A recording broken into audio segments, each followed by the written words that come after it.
Many of you have probably heard about positive psychology, which is really one way to think about not only the substance of this class, but how this science of happiness got off the ground. And here we should really cite the very influential work of people like Marty Seligman and Chris Peterson and others who really got us, the scientific field, interested in what is happiness. Now, when you just think about it from a scientific perspective, let me just sort of start us off. Just think about this, right? 15 years ago, we had hundreds of studies of anger, but we had no studies of gratitude. We had thousands of studies of fear and anxiety, right? Very important to study. We had no systematic scientific studies of compassion. We knew a lot about what makes couples divorce, but we didn't know as much about what makes couples happy. We knew a lot about psychological predictors of disease and the decay of the body from stress to cortisol and the like. We didn't really know much about kind of robust physical health. Those are just basic scientific questions about human nature that this new movement that we're going to cover in this class has really gotten to. Another way to think about this emergence of the science of happiness is that, we have learned a lot as a discipline in scientific psychology about how do you get people from, say, a -5 on some hypothetical scale, where they're feeling depressed or they're suffering anxiety disorder, or they're feeling disconnected or lonely. How can you lift them up so that they're functioning adaptively and you get them to a +1? That's a very important achievement of psychological science. And what we're going to cover in this class is a complementary question, which is how do you lift yourself up from, say, a +5 or 6 on a 10-point scale to a +8, where you're feeling happier and better adjusted in life. So let's clarify this conceptual domain before we dive into some scientific approaches. When I say I'm happy, I'm using a word, right? And what Danny Kahneman, Nobel Prize winner, has really helped us is to clarify our thinking about what do I really refer to when I use the word happiness.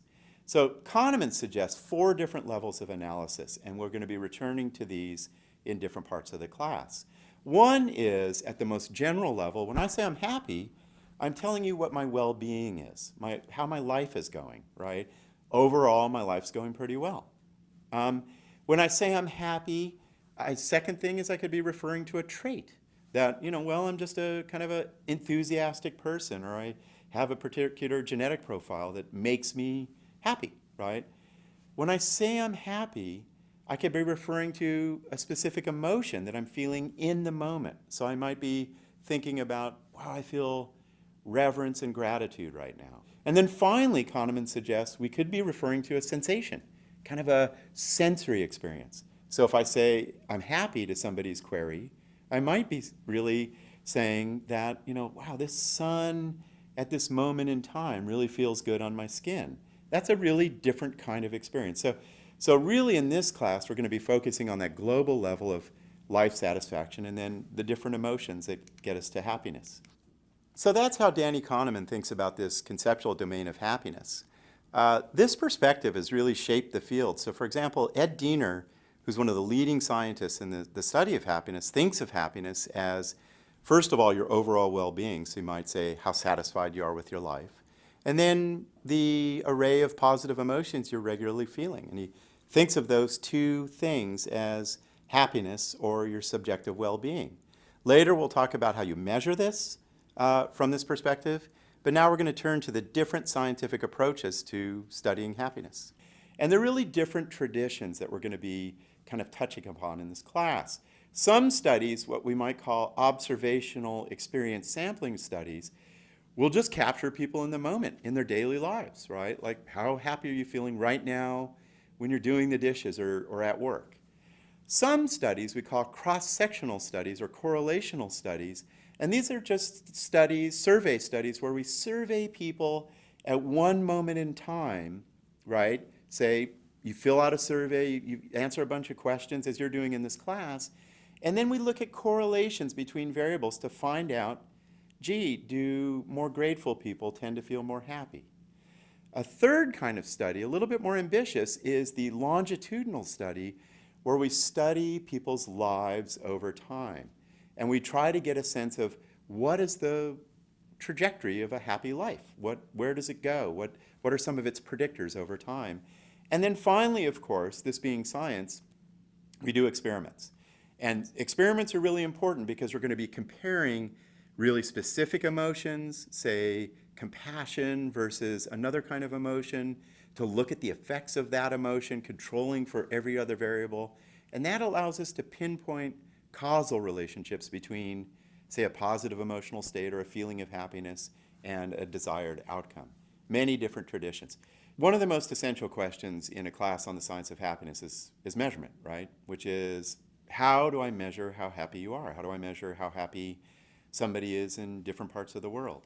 And what the field has converged upon is really kind of a self-report approach where we simply ask people, how satisfied are you with your life? This is really an approach that's been pioneered by Ed Diener at the University of Illinois Urbana-Champaign. It's one of the most widely used measures of your happiness, and it really kind of boils down to a couple of key components. One is this sort of global sense of your well-being that we talked about. How satisfied are you with your life? And then a second piece to this is, on a daily basis, what kind of positive emotions and negative emotions are you feeling? And those two facets really give us a very important readout of how happy you are at this moment in time. Now, you might think that that's a little superficial or it doesn't really capture anything significant, but what you're going to see in this class is hundreds of studies showing that sense of how happy you are in your life tells us about your life expectancy, how well you're doing at work, how creative you are. There are a lot of important consequences to this measure of happiness, and our challenge in the class is really to figure out what are the different pathways to feeling happy as Ed Diener measures it. Now, just to give you sort of a full view of how we might measure happiness, another way to go is something pioneered by Matt Killingsworth, who you'll hear about in this class, got his PhD at Harvard. And what he does is an experience sampling approach, which is he beeps people on their smartphones, he has them fill out how happy they are at that moment, what they're doing, and relates it to their happiness. And that gives us a feeling of kind of in the moment, what is your experience of happiness? Of course, you might think about measuring behavioral indicators of your happiness, right? Your happiness really registers in your body, in the orbicularis oculi muscle that surrounds your eyes, as an indicator of your well-being and happiness. So we might look to the sort of measures of expressive behavior. Very useful, for example, if you want to study the happiness of infants or children. You're going to be hearing a lot about the neurophysiological underpinnings of happiness, that they're actually crafted by evolution, different structures in your brain and in your peripheral nervous system, things like the dopamine network in the ventral striatum, parts of your frontal lobes, the vagus nerve, which you'll hear about, which again are another way to look at how well you're doing, how happy you are in life, but which would be looking at a different level of analysis. I hope you're getting a feel that happiness really has different domains and many different nuances, and part of your challenge in this class is to kind of find the paths to happiness that really make the most sense for you. And here at the Greater Good Science Center, for the past 12 or 13 years, we've been tracking kind of the tried and true science-based ways that really bring happiness to people. And in this class, we're going to offer you really our own perspective, science-based. So we're going to really emphasize the power of social connection, the power of compassion, the power of cooperation and giving, the power of kind of a grateful mindset, the power of being mindfully accepting of the states that you experience, the power of focus and things like narrative and awe at the end. So we're really going to give you our own view, which really suggests that happiness really is about social connectedness and the greater good, which we talked about in our last discussion, as those powerful science-based ways of finding happiness. But really, the important point to take from this is there are many different dimensions to happiness, and in this class we're really going to be exploring all of them.